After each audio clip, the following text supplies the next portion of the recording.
di waktu petang di Gelang Serai.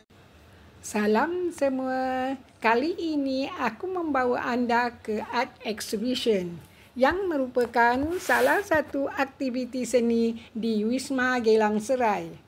Banyak juga aktiviti yang telah diadakan di Wisma Gelang Serai.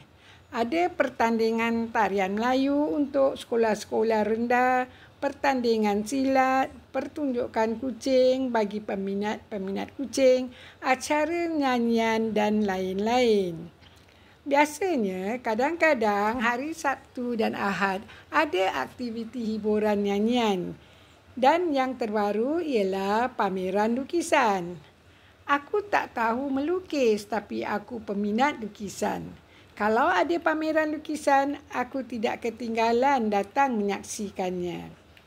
Bercakap mengenai pameran lukisan seni kita 2025 yang diadakan pada Sabtu 22 November hingga 30 November telah dibuka dengan rasmi oleh Puan Hazlina Abdul Halim, seorang penasihat East Coast GRC.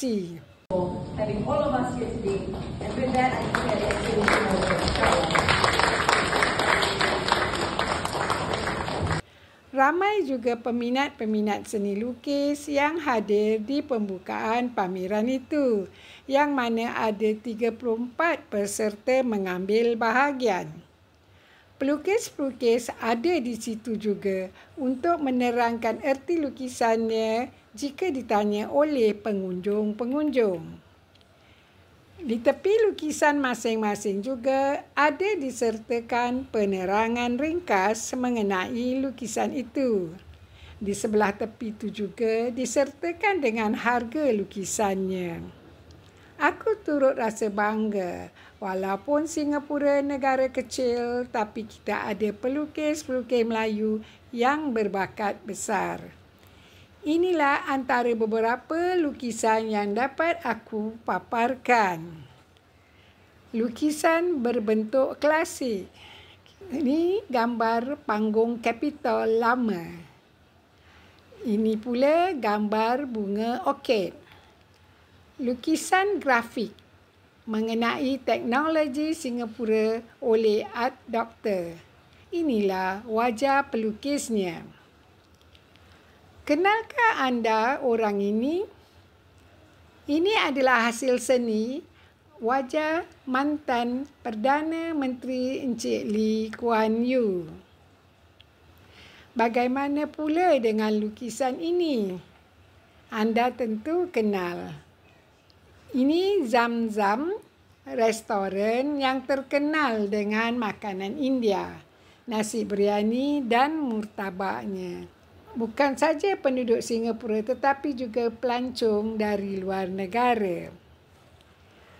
Di sini ada lagi lain-lain hasil seni yang cukup menarik. Antara lukisan-lukisan yang dipamerkan, inilah lukisan yang termahal, lukisan Marina Bay Sands berharga $10,000, karya pelukis Art Reef. Wisma Gelang Serai merupakan pusat seni Melayu dan pusat budaya Melayu. Sentiasa ada berbagai aktiviti seni. Jika ada acara silat, hiburan, nyanyian dan tarian, sambutan orang ramai sangat-sangat meriah sekali. Dewan penuh sesak dengan orang ramai pelbagai usia.